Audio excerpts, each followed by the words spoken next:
Assalamualaikum Ibu. Waalaikumsalam. Mau minta waktunya sejenak untuk wawancara. Ini tugas kami di Guru Penggerak menanyakan beberapa hal tentang bagaimana Ibu mengambil keputusan ketika keputusan itu termasuk ke dalam dilema etika begitu. Jadi ada dilema etika, kemudian ada rujukan moral. Bagaimana Ibu? Ada yang ya Bu? Ya, pertama dua hal itu pasti sering kita jumpa ya dalam setiap menghadapi kasus. Nah, kita lihat dulu kasus itu kan, kita lihat dulu dan kita rasakan lah. Biasanya sebuah kasus ini kan ketika kita mau putuskan itu ini nyangkutnya apa ya? Apa ini terkait peraturan?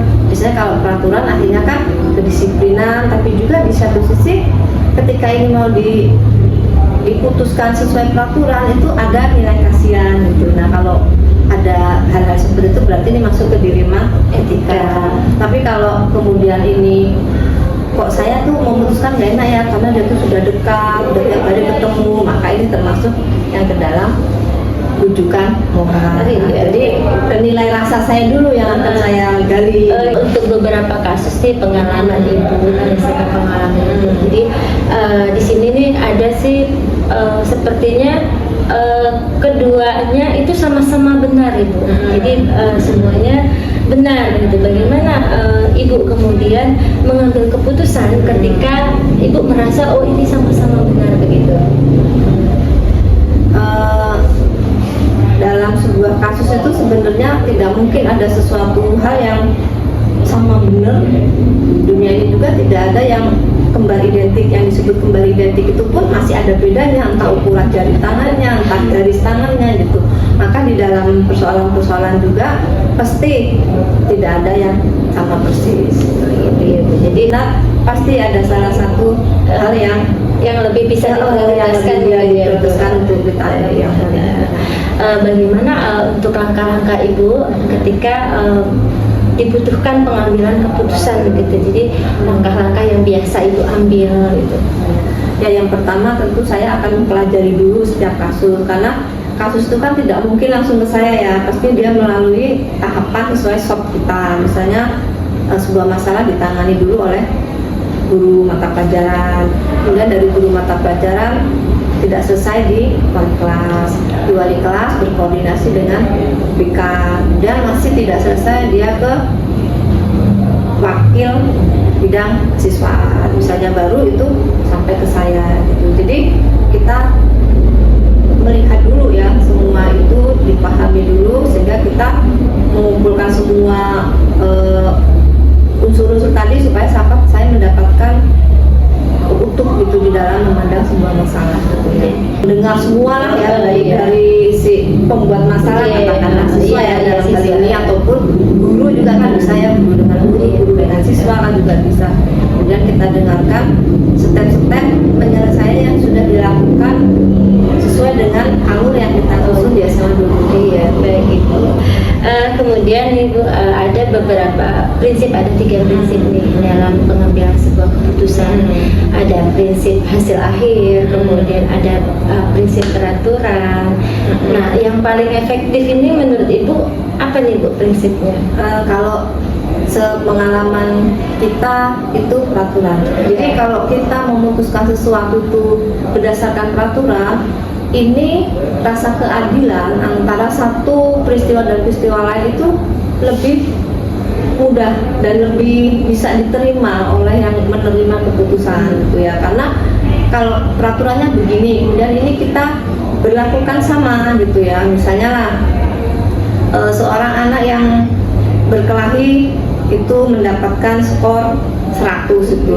Semua anak yang berkelahi skornya sama dengan 100. Nah, itu mereka mudah menerima dan memang mereka paham itu konsekuensi dari peraturan yang sudah disepakati. Berikutnya ini tentang tantangan Ibu. Nah, selama mengambil keputusan ini pasti banyak nih tantangan-tantangan yang menurut Ibu sulit sekali untuk menghadapinya. Ini seperti apa Bu yang pernah terjadi? Tantangan itu memang luar biasa ya, apalagi kita berhadapan dengan manusia, dengan anak ya yang memang masa-masanya itu sedang dalam kondisi mencari jati diri. Nah, tantangan terbesar kita itu biasanya kita sama-sama nih memahami peraturan ini, baik orang tua, siswa atau guru. Oh, begini peraturannya, kalau saya melanggar seperti ini, kalau saya mendapatkan prestasi rewardnya seperti ini gitu. Nah, kalau masalah reward tidak ada yang tantangannya ya, apapun cuma reward terima kasih saja orang sudah sangat senang. Tapi reward yang berupa punishment ini kan biasanya ya, ketika seseorang paham ini saya melakukan ini kemudian konsekuensinya begini. Tapi ketika menerima keputusan itu karena berat itu sehingga dia tidak menerima, sehingga memintalah dengan sangat agar keputusan ini dikaji ulang, dimaafkan untuk kemudian menjadi tidak melakukan lagi. Biasanya hal-hal seperti itu yang terjadi di dalam keputusan akhir. Oke, baik Ibu. Apakah dalam menyelesaikan sebuah dilema etika atau permasalahan Ibu memiliki waktu atau jadwal tertentu atau bagaimana Ibu untuk menyelesaikannya? Kalau waktu dan jadwal tertentu kan masalah itu sendiri datang tanpa waktu dan tidak terjadwal. Yang dijadwalkan itu adalah hari kerja kita terjadwal. Tapi kalau masalah tidak ada jadwalnya, jadi dalam menyelesaikan juga tentu yang pertama ya sesuai dengan jam kerja misalnya, tapi itu juga tidak kaku karena kita beberapa masalah juga terus berlanjut di luar jam kerja kita. Tapi pada intinya bagaimana suatu permasalahan itu secepatnya lah, kita tidak tunda-tunda sehingga semakin cepat diselesaikan kapanpun itu dan dimanapun itu ya kita langsung lakukan. Jadi tidak ada jadwal yang sesuai kebutuhan. Sesuai kebutuhan dan situasi kondisi saja. Baik, untuk pengambilan keputusan Ibu, adakah seseorang atau adakah faktor-faktor yang mempermudah Ibu atau memberikan pertimbangan-pertimbangan untuk Ibu itu bisa mengambil keputusan gitu, mempermudah? Ya tentu ada ya, kan kita kan lembaga ini tidak kerja sendiri tapi bersama tim, baik itu tim yang sifatnya internal di SMA 12 Bauga, eksternal itu terdiri dari tokoh masyarakat, orang tua, pemerintah gitu. Nah maka kita lihat sejauh mana persoalan itu dampaknya gitu. Kalau memang cukup diselesaikan dengan wali murid, orang tua ya cukup. Tapi pada hal-hal tertentu kadang kita juga kudu berkoordinasi dengan pemerintah, baik itu provinsi, kabupaten, bahkan kecamatan. Kemudian kita menjalin hubungan juga dengan semua pihak yang terlibat di pendidikan, misalnya polisian, koramil, puskes dan lain-lain itu, sehingga setiap keputusan itu kita juga melihat dari tim ahlinya, kemudian dari pertimbangan tim yang ada di sekolah khususnya ya, dari yang tadi itu yang sudah kita sebutkan bahwa ada guru mata pelajaran, ada wali kelas, ada guru BK, ada waka, ada tim, itu semua kita minta pendapat dan menjadi ya bahan pertimbangan lah yang itu kita memutuskan. Baik, jadi dalam mengambil keputusan Ibu ada tim dari dalam, gitu Ibu, dari pihak sekolah, kemudian ada sesekali melibatkan pihak-pihak luar yang memang ada kaitannya dengan masalah-masalah yang sedang kita hadapi. Ada tokoh, apalagi kadang kalau di daerah itu kan ada tokoh-tokoh adat ya atau tokoh agama yang mereka kadang lebih didengar gitu kan oleh orang yang harus kita putuskan ini. Jadi melibatkan mereka sehingga hasilnya kemudian lebih bisa baik untuk semua. Baik Ibu. Di sini pertanyaan terakhir nih Bu. Jadi berdasarkan tadi pertanyaan-pertanyaan yang sudah saya ajukan, sudah saya sampaikan tentang pengambilan keputusan. Jadi berdasarkan pengalaman Ibu nih, pembelajaran apa sih Bu yang ibu dapatkan dari selama ibu menjabat dari kepala sekolah kan, alhamdulillah sudah lama dan kemajuannya luar biasa ya Bu. Jadi adakah apa ya pembelajaran yang bisa dipetik dari ibu menyelesaikan kasus-kasus dilema etika gitu yang mungkin hampir tiap hari ada ya Bu? Ya, alhamdulillah ya. Kalau tadi Bu Menteri menyebutkan kemajuan kita sangat baik, tentu ini juga hasil kerjasama dengan tim semua, baik guru, kemudian sesama siswa yang juga mau berusaha untuk mentaati apa yang kita sepakati gitu, juga kemudian dengan masyarakat, komite dan semuanya gitu. Nah, yang pelajarannya tentu sangat banyak gitu ya, tapi yang utama adalah bahwa di dalam kita memimpin itu pasti kita dihadapkan pada hal-hal yang sifatnya harus memberikan keputusan gitu. Nah, di dalam ini ya kita ada pertentangan batin kadang ya, bahwa ini peraturan dilemanya tuh kan, bahwa ini peraturannya seperti ini, ya ini harus sudah harus katakan kembalikan ke orang tua lah misalnya, tapi kemudian orang tuanya nggak ada, kemudian rumahnya jauh untuk sekolah di tempat lain. Nah itu kan, nah sehingga hal seperti itu yang kemudian kita ada hal-hal yang kemudian keputusannya itu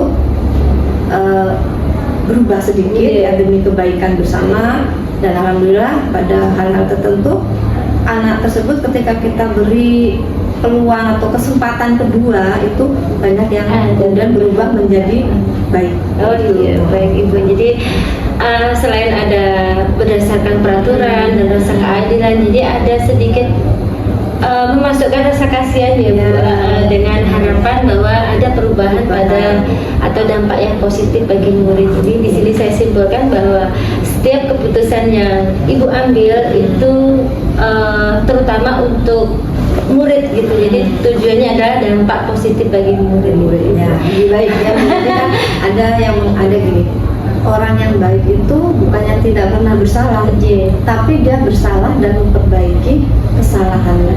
Nah, jadi belajar dari situ dia tidak mengulang dan akan lebih baik lagi gitu. Jadi itu yang kita ambil poin karena kita proses pendidikan. Ini terima kasih sebelumnya Ibu. Jadi saya sudah diberi banyak ilmu dengan Ibu itu, jadi Ibu mau berbagi pengalaman bagaimana memutuskan beberapa hal yang mungkin itu sangat berat untuk memilih salah satunya. Terima kasih ya, sama ya, sukses selalu, semoga bisa mengambil ini dan kelak menjadi manajer-manajer di sekolah di pembelajaran yang amin Ibu. Terima kasih Ibu. Selamat pagi. Assalamualaikum warahmatullahi wabarakatuh. Waalaikumsalam warahmatullahi wabarakatuh. Selamat pagi Pak Widodo. Selamat pagi. Ada yang bisa saya bantu Ibu? Baik, izin memperkenalkan diri. Saya Mudri Komaria, calon guru penggerak angkatan 11 dari SMA Negeri 2 Boybongga, Kabupaten Waikanan, bertujuan untuk mewawancarai Bapak Widodo selaku Kepala Sekolah SDN 03 Punjul Agung. Di sini saya memenuhi tugas program guru penggerak modul 3.1 tentang pengambilan keputusan berbasis nilai-nilai kebajikan sebagai pemimpin. Baik. Ada beberapa hal yang saya tanyakan Pak.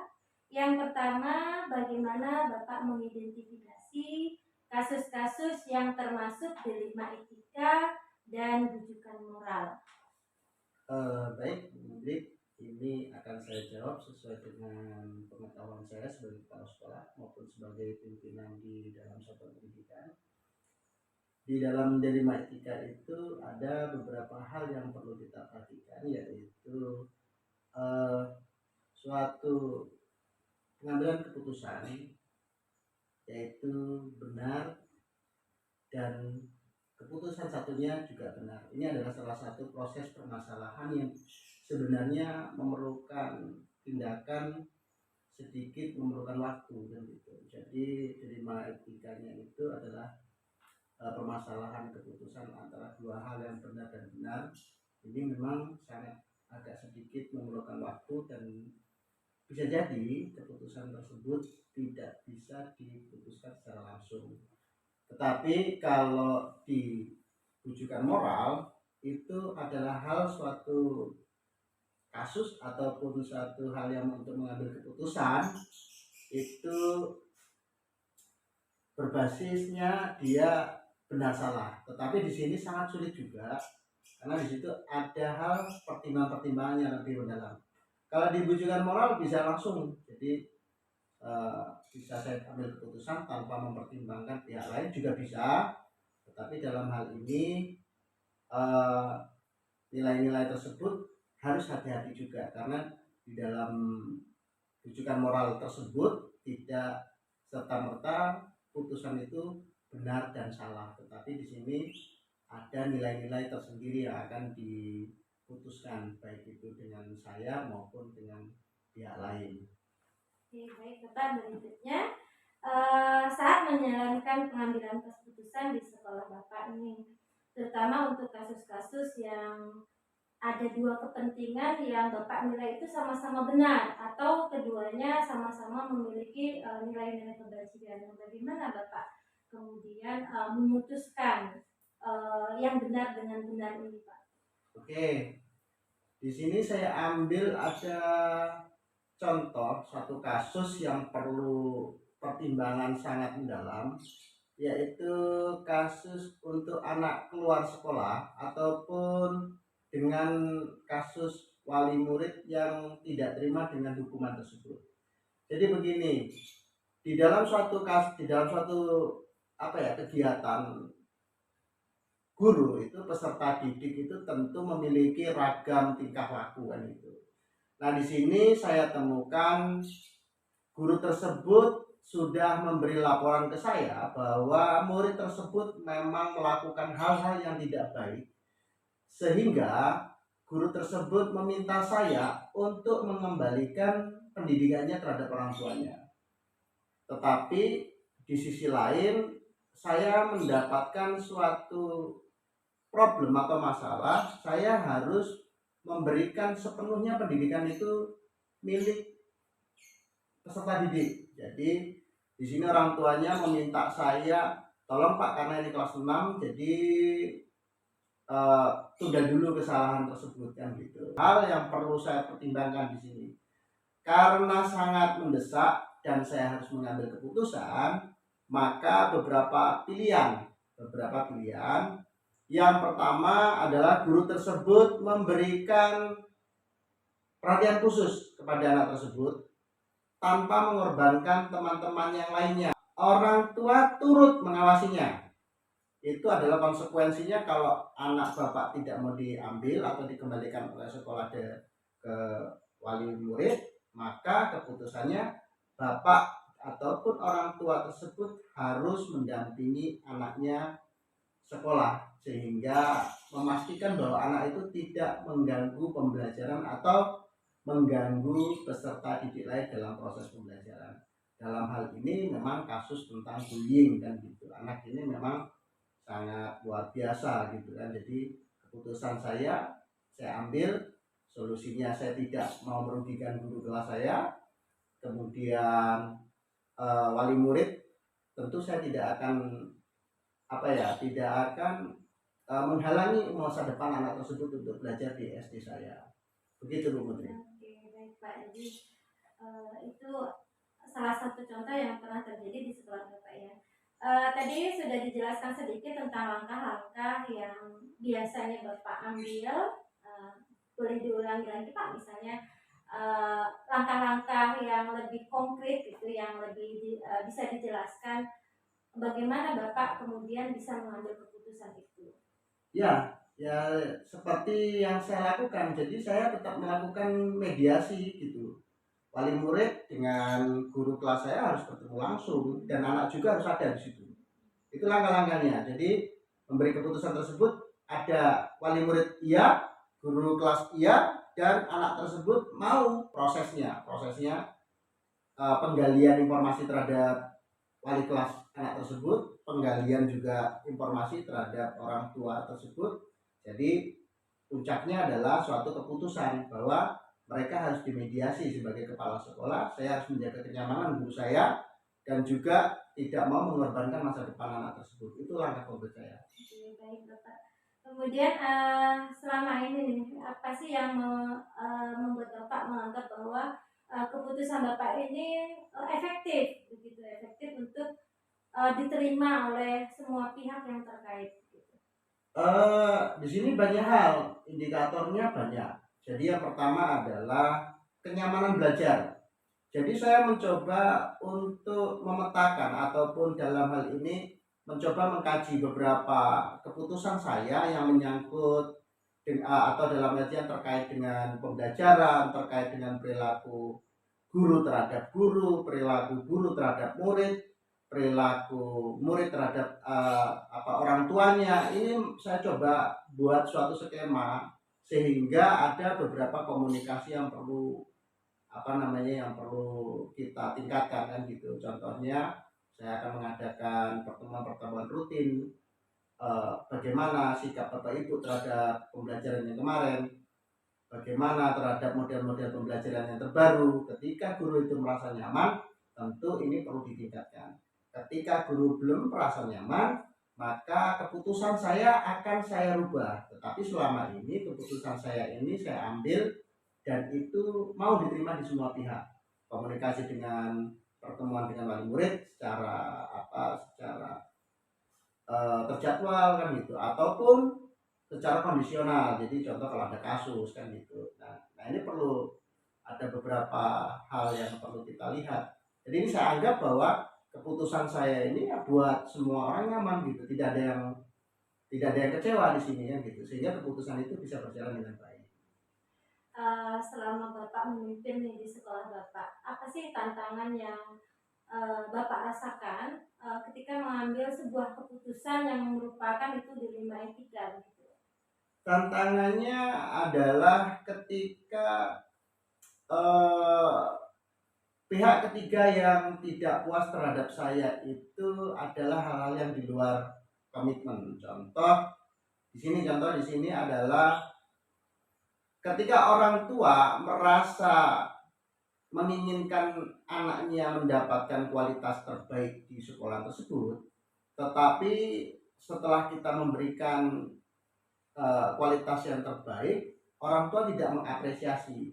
Itu bagi saya suatu tantangan yang terberat itu. Dan bagi saya selaku pimpinan, apresiasi masyarakat itu sangat penting bagi kegiatan di sekolahan dan gitu. Jadi bukan serta-merta orang tua itu hanya memberikan anaknya itu di sekolahan, tidak, tapi perlu apresiasi, yaitu dukungan apapun itu, dukungan tenaga, dukungan pikiran, itu sangat saya harapkan. Dan itu sangat sulit bagi saya untuk mendapatkan tersebut. Hanya beberapa wali murid lah yang memiliki hal tersebut. Jadi saya perlu meningkatkan lagi lah itu. Kemudian apakah Bapak memiliki jadwal tertentu untuk menyelesaikan kasus-kasus di 5 etika, atau seperti apa Bapak dalam memutuskan kasus begitu Pak?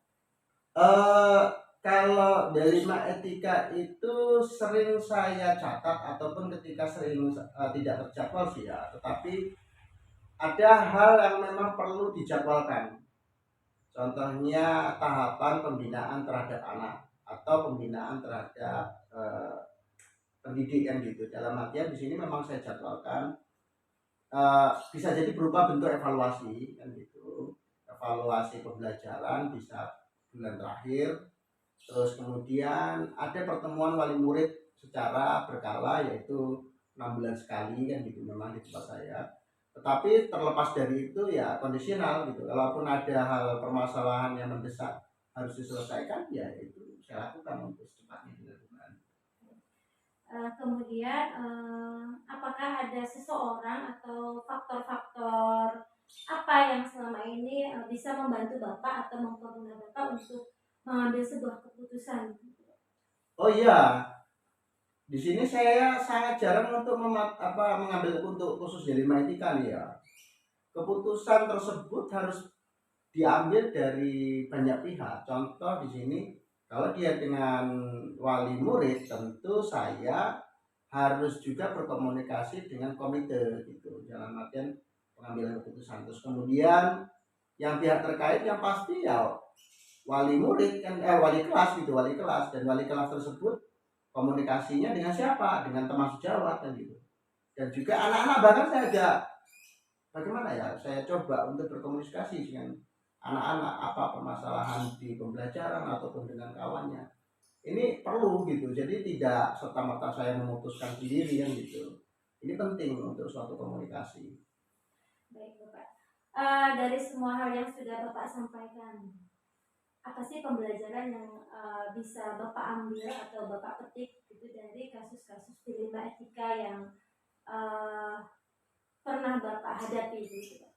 Ya, jadi yang perlu kita perhatikan bahwa ada beberapa. Yang pertama, suatu keputusan dilema etika yang pasti tidak bisa kita menetapkan benar dan salah ataupun benar dengan benar, itu satu keputusan langsung.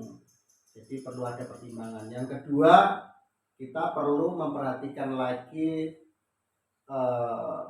pengaruh. Jadi pengaruh itu tuh dari luar lingkungan sekolah ataupun di dalam sekolah itu sendiri, itu perlu kita perhatikan juga. Jadi harus semuanya satu komponen di dalam lingkungan sekolah itu harus semua kita pelajari.